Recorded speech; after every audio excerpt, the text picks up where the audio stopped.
விழாவை வந்து நம்ம இன்னைக்கு கொண்டாடுறோம் இல்லையா? சரியா? பொங்கல் விழான்னா அது என்ன, ஏன் வந்து அந்த பொங்கல் விழா கொண்டாடினாங்க அப்படின்னுള്ളത് நமக்கு முதல்ல என்ன செய்யணும், கண்டிப்பாக தெரியணும். சரியா? எல்லா இடமும் பொங்கல் விழா நடக்குது, எல்லாரும் பொங்கல் விழாவை பொங்கல் கொண்டாடுறாங்க, எல்லாம் சரிதான்.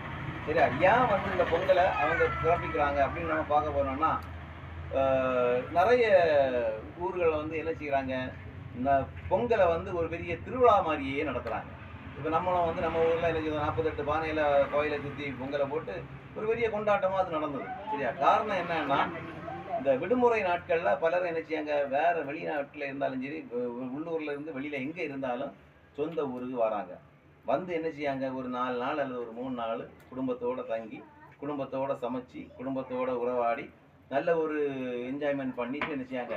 இன்றைக்கெல்லாம் சேனல் நீங்கள் பார்த்தீங்கன்னா, இப்போ போக்குவரத்து நெரிசல் எல்லாம் எப்படி இருக்குன்னா பயங்கரமாக இருக்கும். ஏன்னா நிறைய பேர் இப்போவே நான் பேக்கையும் தூக்கிட்டு நினைச்சாங்க, ரோட்டில் ஓடி போகிறாங்க, எங்கே அடுத்த வேலைக்கு போகிறாங்க. சரியா? அப்போ இது வந்து ஒரு உறவை நெருக்கக்கூடிய ஒரு நிகழ்வாக இந்த பொங்கல் நிகழ்வானது என்ன செய்யுது, முதல்ல இருக்குது. சரியா? அது முதல் செய்தி. அப்போ உறவை ஆழப்படுத்துகின்ற ஒரு அடையாளம் தான் என்னது, இந்த பொங்கல் நிகழ்வு. அடுத்து ரெண்டாவது நீங்கள் பார்த்தீங்கன்னா, பொங்கல் விழா வந்து உறவை ஆழப்படுத்துவது மட்டுமல்லாமல் மனசில் வந்து நிறைய காரியங்கள், நிறைய போராட்டங்கள், பிரச்சனைகளோடு இருக்கக்கூடியவங்களுக்கு இந்த நாட்கள் வந்து இந்த பொங்கல் சிறப்பிக்கிற அன்னைக்கு நீங்கள் பார்த்தீங்கன்னா, அந்த நேரமாவது அவங்களுக்கு மனசுக்குள்ளாடி இருக்கக்கூடிய சில கவலைகள், கஷ்டங்கள் எல்லாம் என்ன செய்யும், கொஞ்சம் மாறி ஒரு கொஞ்சம் கவலைகள் குறைஞ்சி, சரி பரவாயில்லை, மனசை தேர்த்திக்கக்கூடிய ஒரு தன்மையை வந்து என்ன செய்யலாம், இந்த விழாக்களில் நம்ம பெறலாம். எந்த விழாவுமே நமக்கு மனசுக்கு சந்தோஷத்தை தான் தருமே தவிர சங்கடத்தை தராது. விழானா அது சந்தோஷத்தை தான் தரும். சரிதானா?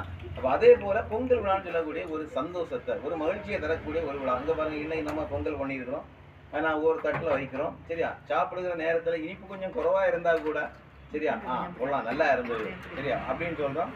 சாப்பிட்ற நேரத்தில் நமக்கு என்னதான் மனசுக்குள்ள வேற பிரச்சனைகள் எல்லாம் இருக்கும். சரியா? ஒருவேளை சுகர் பிரச்சனை கூட இருக்கலாம். இருந்தாலும் நமக்கு என்ன செய்யணும், அது தின்னணும்னு உள்ள ஒரு ஆர்வம் இருக்கும். அது ஒரு சந்தோஷம் பிறகு. சரி, அப்போ சந்தோஷத்தை உருவாக்கக்கூடிய ஒரு நிகழ்வு இந்த பொங்கல் விழா. அது மட்டும் இல்லை, உறவினர்களை சந்தித்து என்ன செய்கிறாங்கன்னா, முதியவர்களை எல்லாம் இந்த நாட்களில் என்ன செய்வாங்கன்னா, சிலர் வந்து சந்தித்து அதுவரை பார்த்துருக்க மாட்டாங்க, வெளியில் வேலைக்கு போயிருப்பாங்க, அம்மா அப்பாவை வந்து பார்த்து அவங்களோட பேசி விளையாடி, அப்போ அவங்களுக்கு மனசுக்குள்ளாடி, வயதானவர்களுக்கு மனசுக்குள்ளாடி சில கஷ்டங்கள் இருக்கிறதெல்லாம், சரி என் பிள்ளை வந்து பார்த்தான், என்னோட பேசினான், என்னோட 2 நாள் நின்னான், சரியா இப்படின்னு சொல்லி வயதானவர்களுக்கு ஒரு முக்கியமான ஒரு விழாவாக இந்த விழாவானது அறிவியல் பூர்வமாக இன்னைக்கு என்ன செய்யப்படுகிறதுனா வெளிப்படுத்தப்படுகிறது. சரியா? அப்போ அந்த விதத்தில் இந்த 3 நிகழ்வையும் மனசில் வச்சுடுங்க.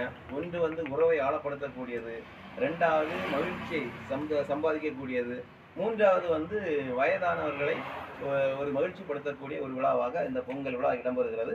அதனால் நம்ம அன்பியத்திலையும் நிறைய காரியங்களை பேசும்போது நமக்குள்ளாடி என்ன வருது, சில நெருக்கடிகள் வருது. சரியா? அது வந்து ஒரு நல்ல உரையாடலுக்கு வழிவகுக்கும். சரியா? நல்ல காரியங்களை செய்கிறதுக்கு அது என்ன செய்யும், ஊக்கப்படுத்தும். சரியா? அப்படிதான் நம்ம பார்க்கணுமே தவிர, ஒரு ஆளை திட்டிட்ட உடனே என்ன திட்டி போட்டாங்களே அப்படின்னு சொல்லி நம்ம வேதனைப்படுறதுல அர்த்தமே கிடையாது. சரியா? அப்போ 2025 நமக்கு ஒரு சவால் நிறைந்த ஆண்டாக நம்ம எல்லாரும் என்ன செய்திருக்கோம், பல போராட்டங்கள் மத்தியில் நம்ம என்ன செய்திருக்கோம், பயணிச்சிருக்கிறோம். ஆனால் இந்த ஆண்டு 2026 நம்ம எல்லாருக்கும் ஒரு சாதனையை, ஒரு சரித்திரத்தை படைக்கக்கூடிய ஒரு ஆண்டாக நிச்சயமாக இருக்கணும். அதுக்கு நம்ம என்ன செய்யணும், நம்ம முயற்சி எடுக்கணும். சரியா? நம்ம என்ன செய்யணும், நம்ம வந்து வாழ்க்கையில் பல கஷ்டங்கள் வரும்போதும் அதைகளையும் தாண்டி நம்ம என்ன செய்யணும், பயணிக்கக்கூடிய ஒரு நபராக நம்ம மாறுவோம். உண்மையிலேயே 2026 நம் அனைவருக்கும் ஒரு வெற்றியான ஆண்டாக அமையட்டும் என்று கூறி முடிக்கின்றேன். நன்றி.